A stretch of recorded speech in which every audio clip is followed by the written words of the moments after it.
Segment. Welcome back. In our last segment, we talked about mirror neurons. We did that little demonstration with a lemon and discovered that our brains are hardwired to mimic the behavior around us. And to a very great extent, it's how we learn and how we have acquired our speech patterns, our posture, our thought patterns even. So much of behavior we have acquired from the people around us. And this is scientifically based. Mirror neurons and our hardwiring to mimic the behavior around us is scientifically based. Now, what does that mean for leadership and management? And what does that mean for our lives? What have we acquired from our parents, from our friends?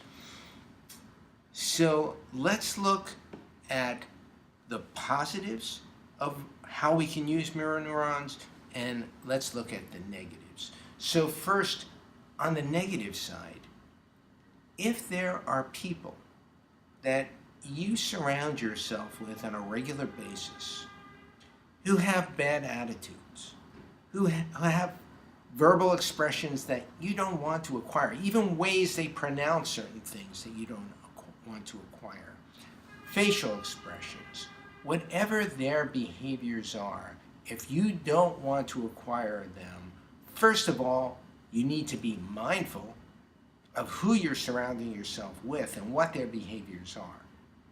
And then you have two choices if you don't really like those behaviors.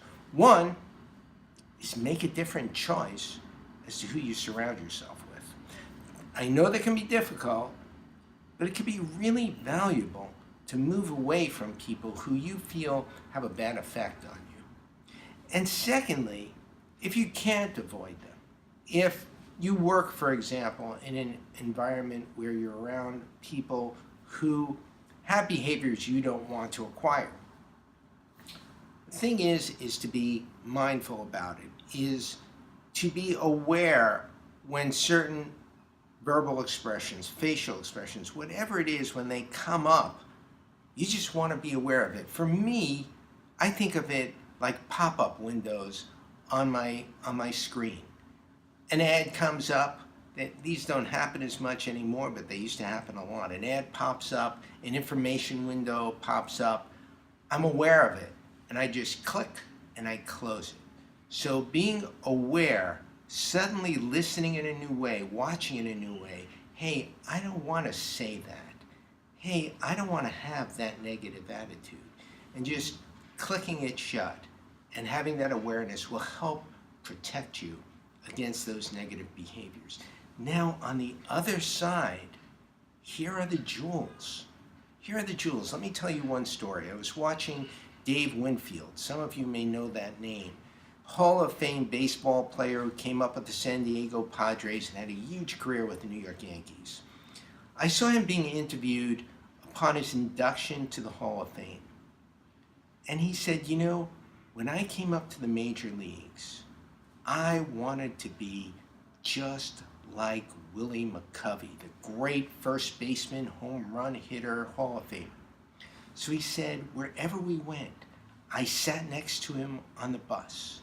I sat next to him on the plane. I sat next to him in the dugout. I watched what he did with his bats. I dressed like him. What he didn't realize is that his attempts to be like Willie McCovey led him to become like Willie McCovey and helped him to increase the talent he already had to become a great baseball player.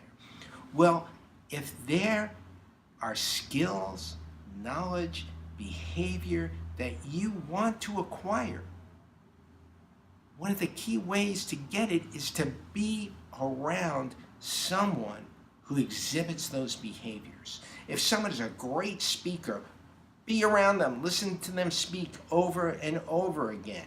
If you love the way they put ideas together, be around them. Your brain will start to pattern the way their brain works. Whatever the skill set that you want, if it's something as simple as being a better ping pong player, watch a great ping pong player play. play against better ping pong players. You will naturally, through this dynamic of mirror neurons, through your brain naturally mimicking the behaviors around you, you will acquire these skills. That is why mentors are so important, and that is why you are so important in relation to others, because as much as you want to guide what you're taking in, let's talk about what you're giving out as a leader. And that's what we'll do in our next segment. Hey, I just want to say thank you for watching my video. If you feel you got something out of it, do me a favor. Comment, like it, share it, and most importantly, subscribe to this YouTube channel, because there's lots more there and lots more coming your way, and I hope it will give you something that will make your life better. Thanks a lot.